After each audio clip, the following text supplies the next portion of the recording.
Samsung Galaxy S23 অসাধারণ একটা phone, বিশেষ করে এটার ডিসপ্লে, ক্যামেরা এবং এটার যে ডিজাইনটা আছে আমার মনে হয় যে সবারই এটা পছন্দ হবে। তবে ভাই বিরিয়ানির মধ্যে এলাসও কিন্তু আছে, সেটা আমার মনে হয় অলরেডি আপনারা গেস করতে পারছেন। এটার ব্যাটারি এখানে মাত্র 3900 মিলিঅ্যাম্পিয়ার একটা ব্যাটারি আছে, যেটা আমার মনে হয় যে সবাই কনসার্নে রাখেন এই ফোনটা কেনার জন্য। সো অলরেডি গেস করতে পারছেন এ ডে উইথ S23 হতে যাচ্ছে, যেখান থেকে আপনারা একটা ক্লিয়ার আইডিয়া পাবেন যে S23 এই মুহূর্তে কিনলে সারা দিনে কত সময় এক্স্যাক্টলি এটার ব্যাটারি ব্যাকআপ আপনাকে দিতে পারবে। তবে এক্সিলেন্ট এই ডিভাইসটা আপনারা কিনতে পারবেন মাত্র 44,000 টাকায় ফারাজি টেকনোলজি থেকে। যমুনা ফিউচার পার্কে তাদের শোরুম আছে। আমার মনে হয় যে তারা খুবই অ্যাফোর্ডেবল প্রাইসে, মানে রিজনেবল প্রাইসে যে কোনো প্রিয়ন ফোন এবং ব্র্যান্ড নিউ ফোন বিক্রি করে। যমুনা ফিউচার পার্কে তাদের শোরুম আছে। আপনারা যারা ফিজিক্যালি ভিজিট করে কিনতে চান ডেফিনেটলি চেক দেম আউট। আর যারা ঢাকার বাইরে আছেন কুরিয়ার করে প্রোডাক্ট নিতে পারেন, দে আর ট্রাস্টেড। এই ভিডিও ডেসক্রিপশনে আমি তাদের বিস্তারিত দিয়ে দিচ্ছি, ডেফিনেটলি চেক দেম আউট। আর এই মুহূর্তে যদি ফোন না কেনেন তাদের ফেসবুক পেজে একটু ফলো দিয়ে রাখতে পারেন, তাহলে তারা যদি কোনো অফার দেয় সেটা আপনারা দেখে নিতে পারবেন। শুভ সকাল সবাইকে।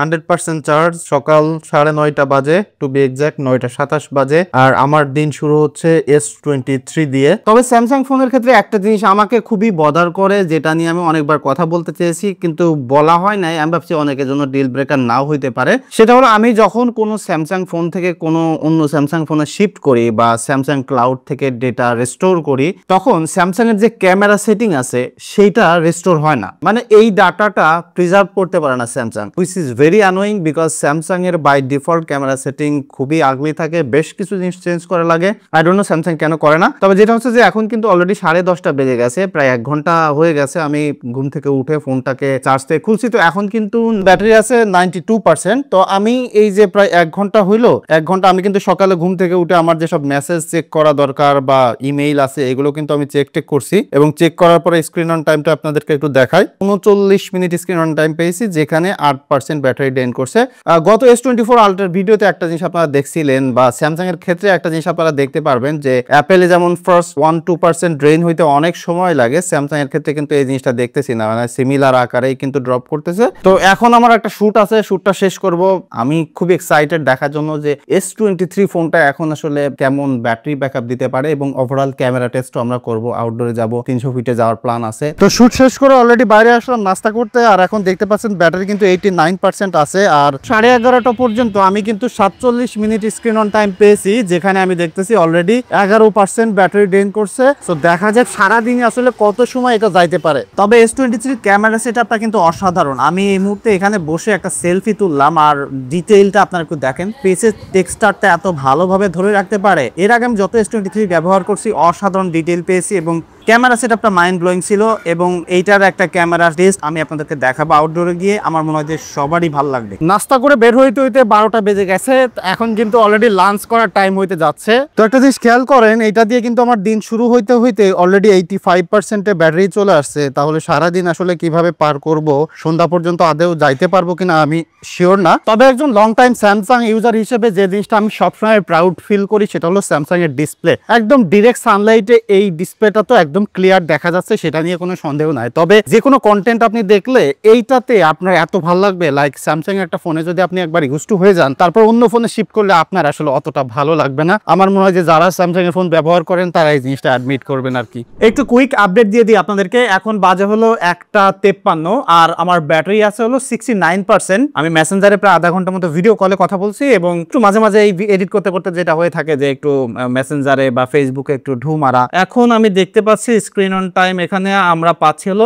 1 ঘন্টা 54 মিনিট, হুইচ ইজ আমার মনে হয় যে গ্রেট আর কি। তো বহুদিন কাজের ব্যস্ততায় কোনো মুভি সিরিজ কোনো কিছু দেখা হয় না। তো গতকালকে রাতে আমার এই পিক্সেল 6a তে আমি ওই যে পঞ্চায়েতের নতুন সিরিজটা রিলিজ হয়েছে ওইটা ডাউনলোড করছিলাম। তো এখান থেকে আমি এখন এই S23 তে কিন্তু ট্রান্সফার করতেছি শেয়ার ইট দিয়ে। এটা 10 জিবির মতো একটা ফাইল। তো ট্রান্সফার হইতে এখন কিন্তু আপনারা দেখতে পাচ্ছেন 60 মিনিট মতো টাইম চাচ্ছে। তো আমি দেখলাম এটা ট্রান্সফার হইতে অনেক সময় লাগবে। তো এখন তো বাজে 2:07 বাজে টু বি এক্সাক্ট। এখন ওই সিরিজটা দেখবো, এবং সেই হিসেবে কতটুকু ব্যাটারি ড্রেন করে সেটাও আপনাদেরকে দেখাবো। সো একদিকে এইটাতে এখন ডেটা ট্রান্সফার হচ্ছে, আর একদিকে আমি অলরেডি সিরিজটা শুরু করতেছি। সো আপনাদেরকে বলে রাখি আমি শুরু করতেছি হলো 2:07 থেকে, ব্যাটারি আছে 67%। সো পরে আমরা হিসাব করে দেখে নিব। 4:30 বেজে গেছে। একটু মজার ব্যাপার বলি, আমি সিরিজ দেখতে দেখতে ঘুমিয়ে পড়ছিলাম। টোটাল হিসাব করে দেখলাম যে আধা ঘন্টার মতো মুভি দেখছি, আর ব্যাটারি ড্রেন করছে কিন্তু এখন 54% আছে। সো সেই হিসাব করে বোঝা যাচ্ছে যে কতটুকু ব্যাটারি ড্রেন করছে। আর টোটাল কিন্তু আমরা ফোনটা 6 ঘন্টা 55 মিনিট ধরে ব্যবহার করতেছি। সো লুকস প্রিটি গুড, মানে 2 ঘন্টা 30 মিনিট দেখা যাচ্ছে। সো অপ্রত্যাশিতভাবে ঘুমিয়ে পড়ার করার কারণে এখন বাইরে বের হইতে আর কি আমার লেট হয়ে গেছে, অলরেডি 5:13 বাজে। যাওয়ার কথা 300 ফিটে, সো 300 ফিটে যাইতে কত সময় লাগে সেটা একটু দেখতে চাই, এবং আমার মনে হয় যে রাস্তার জ্যামও থাকতে পারে, জানি না যে ডে লাইট থাকতে থাকতে যাইতে পারবো কিনা। তবে ভাই ব্যস্ততা থাকলে বিপদ বাড়ে। আমি দেখলাম যে বাইকে তেল নাই, মানে এখন আমি যাবো 300 ফিটে, সো 300 ফিটে যাইতে গেলে অনেক দূর আমার বাসা থেকে। তো প্রথমে আমি এখন যাব ফুয়েল পাম্পে। সো তেল নিতে নিতে যে কাজটা আমি করতে চাই সেটা হচ্ছে যে এখন আমার ফোনে আছে 46% চার্জ। তো এখান থেকে যাইতে যাইতে আমি 4K 60 FPS এ ভিডিও রেকর্ড দিব, এবং এটা সম্পূর্ণ রেকর্ড হতে থাকবে। যাইতে কত সময় লাগে এবং কত মিনিটে কত সময় আসলে ব্যাটারি ড্রেন করে সেটা একটু দেখতে চাই। সো ফোনের ক্যামেরায় চলে গেলাম, 4K 60 FPS আছে, আর এখন আমরা রেকর্ড দিয়ে দিলাম। তবে আমার জন্য একটা সুবিধা হয়েছে, আমার বাসা থেকে ফুয়েল পাম্প কিন্তু একদমই কাছে। আসতে কত সময় লাগছে আপনাদেরকে দেখাই। এখানে তো ভিডিও রেকর্ড হইতেছিল, এখানে কিন্তু অলরেডি 5 মিনিট ভিডিও রেকর্ড হইতেছে। সো আমার ফুয়েল নিয়ে যাওয়ার পরে, মানে নেওয়া শেষ হইলে তারপর আমি দেখবো যে কত মিনিট ভিডিও হইলো। সো আমার ফুয়েল নেওয়া কিন্তু অলরেডি শেষ হয়ে গেছে, আর এখানে ভিডিও হয়েছে হলো 7 মিনিট 27 সেকেন্ড। তো আমি 8 মিনিটের জন্য একটু ওয়েট করি, তাহলে একটা ব্যালেন্স হবে। তো যখন আমরা ভিডিও শুরু করছিলাম তখন কিন্তু 46% ব্যাটারি ছিল। ফোনটা কিন্তু ভাই অনেক গরম হচ্ছে, হাতের মধ্যে ধরে বোঝা যাচ্ছে প্রচুর, পুরা আগুনের মতো গরম হয়ে যাচ্ছে। যদিও S23, S22, S24 প্রচুর গরম হয়, ইভেন S25ও গরম হয়। সেটা তো অলরেডি 8 মিনিট ভিডিও হয়ে গেছে, আমি কাট দিয়ে দিলাম। আর 46% থেকে আমরা একটু দেখি কত পার্সেন্ট ব্যাটারি গেল। 8 মিনিটের ভিডিওতে আমার 6% ব্যাটারি ড্রেন করছে, যেটা আমার কাছে মনে হচ্ছে একটু নর্মালি বেশি হয়েছে। এর আগে আমি যেসব ফোনে ভিডিও করছি দেখা যায় যে 2 মিনিটে 1% করে ব্যাটারি ড্রেন করছে। সো ফুয়েল নিয়ে অলরেডি বের হয়ে পড়ছি। এখন ফোনটাকে সব থেকে যে কঠিন টেস্টের মধ্যে দিয়ে যাইতে হয় সেটা দিয়ে যাইতে হবে অ্যাজ ইউজুয়াল, সেটা হচ্ছে যে নেভিগেশন টেস্ট। তো এখন যাব 300 ফিটে। সো 300 ফিট এখান থেকে কত দূর একটু দেখে নেই। সো 300 ফিট আমার এখান থেকে দেখাচ্ছে 11 কিলোমিটার এবং 43 মিনিট সময় লাগবে। তো আমি অলরেডি স্টার্ট দিয়ে দিই, স্টার্ট দিয়ে এখন আমরা যাত্রা শুরু করি। যখন আমরা যাত্রা শুরু করতে যাচ্ছি তখন কিন্তু বাজে টাইম আপনারা দেখতে পাচ্ছেন 5:27 এবং ব্যাটারি আছে কিন্তু 40%। একটু শর্টকাট মারার জন্য গুলশানের ভিতর দিয়ে ঢুকলাম, কিন্তু এখানে ঢুকে দেখি দেখেন কি অবস্থা। গুলশান 1-এর আগেও এত জ্যাম, আমি জানি না কপালে আজকে কি আছে, আজকে আর রক্ষা নাই। এই দেখেন আমার ম্যাপের অবস্থা, এখান থেকে দেখাচ্ছে 6:18 বেজে যাবে, 29 মিনিট লাগবে, 7 কিলোমিটার রাস্তা আছে। আর দেখেন কি অবস্থা ভাই, এখন কিন্তু ব্যাটারি আছে 33% আর বাজে হলো প্রায় 5:49। সো অলরেডি কিন্তু আমরা যখন থেকে রওনা দিচ্ছি 7% ব্যাটারি ড্রেন করে ফেলছে। তো আমার মনে হচ্ছে না যে খুব বেশি ভালো সময় আমাকে আসলে এই ফোনটা নিয়ে যাইতে পারবে। তবে জ্যামে বসে একটা প্রোটিপ দিয়ে দিই, এই মুহূর্তে যারা এই S23 কিনবেন তারা ডেফিনেটলি 256 জিবির উপরের ভেরিয়েন্টগুলো নেবেন। 128 জিবিতে কিন্তু UFS 3.1 ব্যবহার করা হয়েছে, যেটা অনেক slow compare to UFS 4.0। Already 6টা বাজতে গেল আর এখন কিন্তু আসি গুলশান 1-এ। এখান থেকে নড়তে পারতেছি না, এত জ্যাম। আমি জানি না আজকে আসলে গুলশানে যাওয়া সম্ভব হবে কিনা। বাসা থেকে বের হওয়ার সময় আমি বলছিলাম যে অলরেডি লেট করে ফেলছি। নর্মালি এই সময় জ্যাম থাকে, যে কারণে গুলশানের মধ্যে দিয়ে ঢুকছি, বাট এখানেও প্রচণ্ড জ্যাম। আমার মনে হয় না আজকে যেতে পারবো, তবে I am trying my best আর কি। তো যেমনটা আমি বলছিলাম যে রাস্তায় যে জ্যাম, তাতে কোনোভাবে আজকে 300 ফিটে যাওয়া সম্ভব নয়। তাই আমি এখন গুলশান 2-এ এসে এখানে যাত্রা শেষ করতেছি, এরপরে যমুনা ফিউচার পার্কে যাব। এই প্ল্যানটাই ক্যান্সেল করতে হচ্ছে। তো যখন আমরা রওনা দিয়েছিলাম তখন কিন্তু ব্যাটারি ছিল 40%, অলরেডি কিন্তু 29%, অর্থাৎ 11% কিন্তু চলে গেছে। আর তখন বেজেছিল 5:27। তো সেই হিসেব করলে প্রায় 39 মিনিট গেছে। তো 39 মিনিট নেভিগেশনে আমরা কিন্তু 11% ব্যাটারি ড্রেন করছি, as you can see here. So এখান থেকে আমরা আর কি কেটে দিচ্ছি। তো এখন 6টা বাজে আর আমাদের ব্যাটারি আছে কিন্তু 29%। যদিও এই ফোনটাতে সুপার টেলিফোটো লেন্স নাই, বাট এখানে কিন্তু সর্বোচ্চ 30x পর্যন্ত জুম করে আপনারা ছবি তুলতে পারবেন। সো এখন আমরা আছি আলট্রা ওয়াইড সেন্সরে। আমি প্রত্যেকটা রেঞ্জ আপনাদেরকে একটু দেখাইতে চাই। সো 0.6x একটা ছবি তুলে ফেললাম, 1x একটা, এটাকে আবার ডিজিটালি জুম করে 2x, এবার করলাম টেলিফোটো লেন্স যেটা 3x, এটাকে আবার জুম করে 10x, 20x একটা ছবি তুললাম, 30x একটা ছবি তুললাম। তো আমরা ছবিগুলো একটু দেখি। 30x এর ছবিটা কিন্তু খুবই পিক্সেলেটেড, খুব বেশি ডিটেইল নাই, বাট স্টিল এখানে টেলিফোটো লেন্স ব্যবহার করে যে ডিটেইল দিচ্ছে সেটা কিন্তু সত্যি ইমপ্রেসিভ। 20x এর ছবিটা কিন্তু মোটামুটি ডিটেইল আছে এবং হিউম্যান সাবজেক্ট যারা আছে তাদের কিন্তু ফেসটা দেখা যাচ্ছে। আর 10x এ কিন্তু ভাই খুবই ভালো ডিটেইল প্রোভাইড করতেছে, যেটা আপনি হয়তো স্ক্রিনে দেখতেই পাচ্ছেন, এবং অন্যান্য ছবিগুলো তো ডেফিনেটলি ডিটেইল আছে। তবে ক্যামেরা ডিপার্টমেন্টে এই ফোনটা কিন্তু সাইন করে বিশেষ করে এর পোর্ট্রেটের এক্সপিরিয়েন্সের জন্য। বিশেষ করে এখানে মেইন সেন্সরকে ব্যবহার করে 2x এ যে পোর্ট্রেট দেয় আর টেলিফোটো লেন্সে 3x এ যে পোর্ট্রেটের এক্সপিরিয়েন্স দেয় সেটা কিন্তু অসাধারণ। তবে গুলশানের এখানে দাঁড়িয়ে লেকের পাড়ে অনেকগুলো ছবি তুললাম এবং বেশ কিছু সময় বিরল টোল নিলাম, এটা সেটা শোক করলাম। করতে করতে কিন্তু 6:30 বাজিয়ে ফেলছি। আর এখন আমার ফোনে কিন্তু চার্জ আছে 23%। তো আমি স্ক্রিন অন টাইমটা আপনাদেরকে একটু দেখাই, সারাদিনে কি কি ব্যবহার করলাম এবং কত সময় ব্যবহার করলাম। গেলাম। আমি প্রথমে ব্যাটারি সেটিং এ চলে গেলাম। এখানে যে আমরা দেখব লাস্ট চার্জ দেওয়া পর্যন্ত আমরা কিন্তু টোটালি 3 ঘন্টা 56 মিনিট ব্যবহার করছি, যেখানে 77% ব্যাটারি কিন্তু আমরা ড্রেন করছি।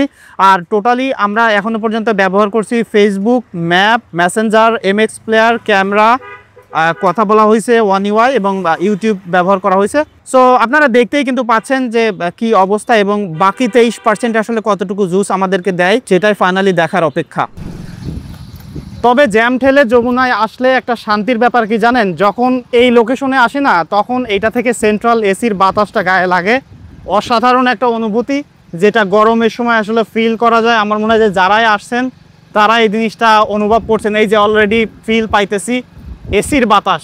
তবে যমুনাতে আসলে একটা জিনিস আমি বলছিলাম যে এখানে আসলে আমি মার্কেটে ঢুকলে রাস্তা ভুলে যাই, বাট এখানে একটা শান্তির ব্যাপার হলো এই পার্কিংটা। এর ভিতরে ঢুকলে ঠান্ডা একটা বাতাস অনুভূতি হয়, যেটা মোস্ট অফ দ্য শপিং মলে ঢুকলে এখানে পুরো জাহান্নামের মতো গরম মনে হয়। তো এই পার্কিংটা আমি আসলে এনজয় করি যমুনাতে আসলে। তবে অবশ্যই যমুনার পার্কিং সিস্টেমটা আমি পছন্দ করি না। এখানে একবারে আপনাকে 60 টাকা দিতে হবে, আপনি 1 ঘন্টা থাকেন বা 2 ঘন্টা থাকেন, এটা অবশ্যই অ্যানোয়িং একটা ব্যাপার। 5:30 থেকে যমুনায় পৌঁছাইতে কিন্তু আমার 7টা বেজে গেল, আর এখন আমার ফোনে ব্যাটারি আছে কিন্তু মাত্র 18%। তো আমার মনে হচ্ছে না যে খুব বেশি ভালো ব্যাটারি ব্যাকআপ এটা থেকে আমরা পাবো। তবে এই জায়গায় আসলে যেটা হয় কি, আমার সব সময় রাস্তা গুলিয়ে ফেলি যে কোন দোকান থেকে কোন দোকানে যাব।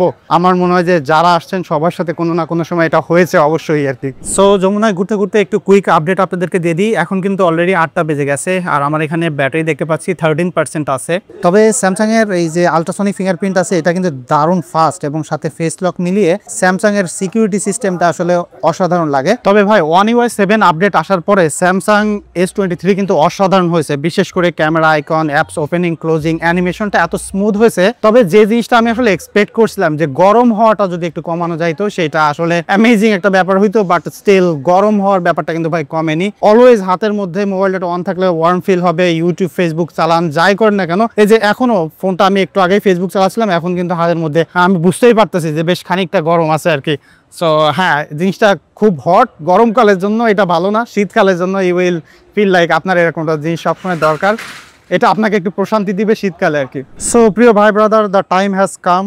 অলরেডি 8:57 বাজে আপনারা দেখতে পাচ্ছেন, এবং ব্যাটারি কিন্তু 3% চলে আসছে। 9টা বাজতেই কিন্তু ব্যাটারি শেষ হয়ে গেল। যদিও আমি শেষ সময় এসে খুব বেশি হেভি ইউজ করিনি, জাস্ট মাঝে মাঝে একটু ফেসবুক চালাচ্ছিলাম, এবং এটা দিয়ে আমি গেমিং টেস্ট করবো। বাট বাই ব্যাটারির যে অবস্থা শেষ পর্যন্ত আমি দেখলাম, তাতে আমার কোনোভাবে মনে হইলো না যে এটাকে গেমিং এর জন্য পুশ করা উচিত। যদিও এটার আমি এর আগে অনেকবার রিভিউ করছি, যেখানে আমি আপনাদেরকে দেখিয়েছি এটা 120 FPS পর্যন্ত গেমিং করার ক্যাপাবিলিটি আছে। বাট এইটাকে আসলে পুশ করা ঠিক হবে না, দুইটা কারণে। একটা হলো এটার থার্মাল ম্যানেজমেন্ট ভালো না, প্রচুর পরিমাণে হিটিং করে, আর একটা হলো ব্যাটারি ড্রেন করবে প্রচুর পরিমাণে, লাইক আপনি কয়েক ঘন্টার মধ্যে এটার ব্যাটারি ড্রেন করে ফেলতে পারবেন। সো হ্যাঁ, ডেফিনেটলি নট রিকমেন্ডেড। তো স্ক্রিন অন টাইমটা একটু দেখাই দিই আপনাদেরকে। ফাইনালি আমার মনে হয় যে কোনো সময় বন্ধ হয়ে যেতে পারে, কারণ অলরেডি 2% আছে। আমরা এখন ব্যাটারিতে চলে গেলাম, আর ফোন এখন কিন্তু খানিকটা স্লো হয়ে গেছে। যখন স্যামসাংয়ের ব্যাটারি ড্রেন করে 10%-এর নিচে চলে আসে, তখন কিন্তু সিপিইউকে আসলে ক্যাপ করে ফেলে। সো এখানে আপনারা দেখতে পাচ্ছেন আমি ব্যবহার করছি 4 ঘন্টা 38 মিনিট, 98% ব্যাটারি ড্রেন হয়েছে, 2% আছে। আর টোটালি কিন্তু 7 ঘন্টা ধরে ফোনটা ঘুরে বেড়ানো হচ্ছে নিয়ে, এবং যেখানে আমি মেসেঞ্জার ইউজ করছি, Facebook, maps, camera, MX player, তারপরে হোয়াটসঅ্যাপ, অন্যান্য যেসব অ্যাপসগুলো আছে গুগল অ্যাপসও ইউজ করছি। সো মোটামুটি এই ইউজ করে যে জিনিসটা আসলে কনক্লুড করা যাচ্ছে, এই ফোনটা আসলে হেভি ইউজারদের জন্য কোনোভাবে আসলে ঠিকঠাক হবে না। বিশেষ করে আমি যে 7 ঘন্টা লাইক 10:30টার পর থেকে নিয়ে ঘুরে বেড়াচ্ছি, আমি কিন্তু দিনের মধ্যে খানিকটা ঘুমাইছিলাম। আমার কাছে মনে হলো যে যারা একজন normal user, like official job টব করেন, মেসেঞ্জার চালান, হোয়াটসঅ্যাপ চালান, এবং নেভিগেশন করার প্রয়োজন হয় না, তাহলে আমার মনে হয় যে একটা দিন মানে একটা অফিসিয়াল আওয়ার আপনারা পার করে ফেলতে পারবেন। যেমনটা দেখা যাচ্ছে যে 4 ঘন্টা 38 minute screen on time. So সেটা কিন্তু যথেষ্ট মানে বেশি যারা আসলে নর্মাল ইউজার তাদের জন্য। তবে আমি জানি ভিডিওতে আপনারা অনেকেই কমেন্ট করবেন যে ভাই এটার ডিসপ্লে বা গ্রিন লাইনের ইস্যুসের কি অবস্থা। স্যামসাং মোবাইলগুলোর একটা প্যাটার্ন দেখা যাচ্ছে যে ফোনগুলো যখন 3-4 বছর পুরাতন হয়ে যাচ্ছে তখন থেকে গ্রিন লাইন শুরু হচ্ছে। তো কিছুদিন আগে আমরা দেখছি প্রচুর পরিমাণে S22 সিরিজে কিন্তু গ্রিন লাইন হয়েছে। তো যদি সেই হিসেবটা ধরি বা সেই প্যাটার্নটা ধরি, তাহলে কিন্তু S23-তে ডিসপ্লেতে ইস্যুস দেখা দেওয়া শুরু করার কথা। যদিও আমি এটাতে অলরেডি One UI 7 আপডেট দিয়েছি, তবে তারপরেও এটাতে হবে না সেটা কিন্তু বলা যাচ্ছে না। তবে আরো কিছুদিন গেলে আমরা হয়তো বা আরো বেশি রিপোর্ট দেখলে বুঝতে পারবো যে S23 সিরিজ আসলে কি পরিমাণে affected. Anything can happen, so কিনতে গেলে একটু রিস্ক নিতেই হবে। সো ফাইনালি ঠিক রাত 9টায় আমার ফোনটা বন্ধ হয়ে গেল, এবং এখানেই শেষ হচ্ছে এ ডে উইথ S23 যদিও একটা দিন আসলে আমরা এটার সাথে পাইনি। সো এটাই ছিল মূলত আমার এক্সপিরিয়েন্স। এটা যদি আপনারা কেউ ব্যবহার করেন, আপনাদের এক্সপিরিয়েন্স কেমন বা কি টাইপের ইউজার আপনি, সেটা কিন্তু কমেন্ট করে জানাতে পারেন। এই ভিডিওতে আর কি কি ইমপ্রুভমেন্ট করা যাইতো, কোন টাইপের ইনফরমেশন আরও বেশি অ্যাড করা যাইতো, সেটা কিন্তু অবশ্যই কমেন্ট করে জানাতে ভুলবেন না। আর এরপরে আপনারা কোন মডেল নিয়ে দেখতে চান সেটা অবশ্যই কমেন্ট করে জানাবেন। দেখা হচ্ছে পরবর্তী ভিডিওতে। ধন্যবাদ সবাইকে।